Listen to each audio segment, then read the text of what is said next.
垂死的老者不过几声咳嗽，竟把在旁的两人当场震飞。要不是他俩及时做出反应，恐怕已被老者的魂力波动所震伤。原来就在不久前，老侯爷刚把神秘木盒交给宋云祥，这时空中却突然泛起层层光晕。老侯爷马上意识到大事不妙，于是急忙叫上宋云祥一起前往。就在路上时，宋云祥不禁疑惑：宋金是宋府中院的大管家，也算是老爷子的亲信，应该和木叔是同一批的老大哥，但修为为何却只是玄阶巅峰？难道说宋府东院有什么特殊的地方吗？而他们所说的那位又会是谁？此时金大管家忽然回头看向宋云祥：侯爷，云祥少爷也跟我们一起过去吗？老侯爷没有说话，但心中却是在盘算，是时候该让云祥知道一些秘辛了。很快他们就来到宋府中院，刚进入电梯，宋云祥就露出狐疑之色，这是前往地下闭关密室的电梯。可很快他又感觉到不对，难道是还有比密室更深的地下空间吗？随着电梯叮的一声打开，眼前的一切证实了他的猜想，人工照明的地下空间，隔绝魂力波动的阵法。没想到宋府地下竟然还有如此奇特的地方。他就这样跟着老侯爷走进一间屋内，而眼前的老者已经是寿元将近之态。老侯爷连忙上前将老者扶起：三叔，你现在感觉可还好？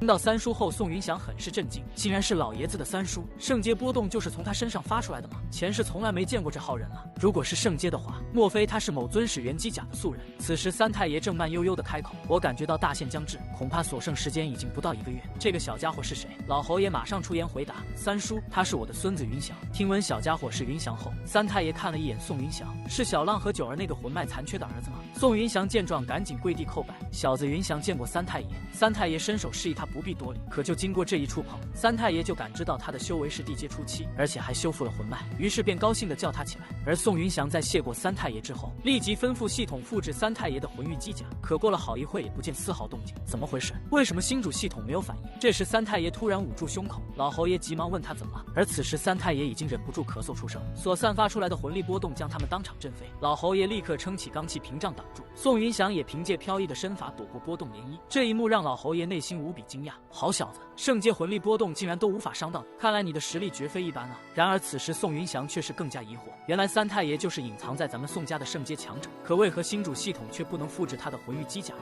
难道说这当中发生了什么缘故吗？当三太爷的魂力波动消逝后，老侯爷急忙上前关切询问，但却被三太爷摆手打断：无妨，只是刚才一时没控制好而已。随着寿元将至，这具身体就像裂缝的皮球，圣阶魂力在不受控制的外泄。没想到云祥小子竟然能躲开，果真是有2把刷子，不愧为那2个人的儿子。见状，老侯爷也连忙开口：没错，云祥在外获得奇遇，不但修复了魂脉，实力更是突飞猛进，而且据说他在秘境里得到的机缘，竟能看到1个多月后南荒兽潮吞没永安城的惨状。听完后，三太爷一脸担忧：超古代文明的秘境吗？云祥小子，你看到的未来里，咱们宋家是否得以幸存？宋云祥当即开口：几乎全灭。三太爷不由大惊失色。老侯爷见状急忙岔开话题：三叔，不管云祥看到的是真实的未来也好，还是幻阵中的梦幻泡影也罢，但咱们不得不防，我觉得还是提前做出准备为好。所以有些秘密是不是应该让云祥知道了？三太爷深深一叹：还是我亲自来说吧。云祥小子，你听好了，老夫宋秉川曾为烈天都八将，乃是曹仁机甲的素人。听完后，宋云祥眉头微皱，这可是他前世不曾知道的秘密。